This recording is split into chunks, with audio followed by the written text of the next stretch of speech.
I had a lot of feedback on the box braids that I did myself in the Sulfur 8 challenge. So be sure to click the top part whenever you want to see it. Just another video to see. So I'm going to just show you how I do it, right? You take your part and you separate it into 3 pieces like regular box braids. Some people do it this way. So I'm going to take a piece of the easy braiding hair that's already pre-tapered. Don't have to worry about doing all that shenanigans. And how I had it looped in my finger, I'm just going to put it between the index and the thumb finger and braid it 1 cycle. And so now I'm going to take another piece. So you see how I threw her hair on the top just so I won't get it confused and just keep it neat as possible. I take another piece and I do the exact same thing as I did before. So we're only using 3 pieces. Some people use 4, but I'm going to use 3 because I think it's just the perfect thickness. But that's just me. However, I am not professional. This is my first time doing it on someone else's head. Practice makes perfect. So shout out to my niece Amber for allowing me to use her. So I just keep braiding. So now I'm going to show you how I tuck the hair. So I take her hair and I put a little the styling gel on there so I can differentiate which one is her hair and the braiding hair, because it's almost blended, as you can tell. And you want to keep their hair on the bottom. Now this may be hard if you're doing it on your own head, but if you're doing it on your own head, you can definitely like freshen it up whenever you feel like it. But on a client head, or someone that asks them to do your hair, blah blah blah, you can just, make sure you do that. So always keep the client's hair on the bottom part of the braiding hair. This is called tucking. So I'm new to this. But if you're a beginner and you want to learn, just keep that in mind. It makes your braid more neater, and then the client can wear it longer. Especially if they're natural, their hair won't revert or start crawling up the braid quickly than normal. It'll kind of be on the bottom because we're tucking her hair on the bottom, if that makes sense. But I'm going to just keep doing this downwards, and that's just how we're going to go. I'll have another clip slow down for y'all in the video.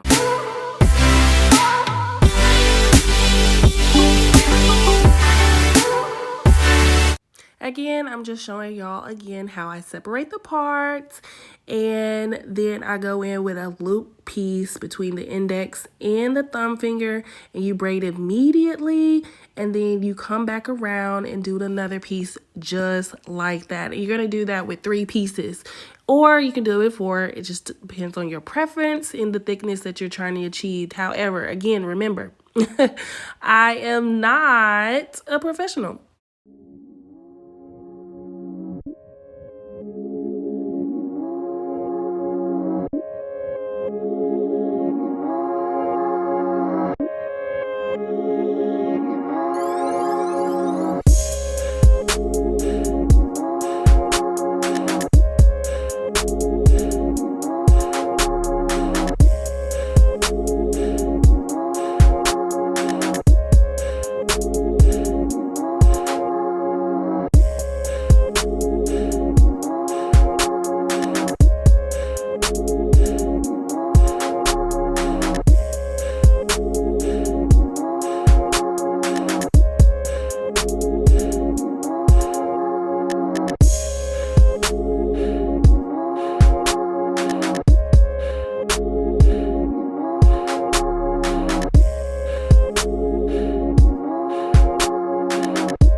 Oh, what? Whoa.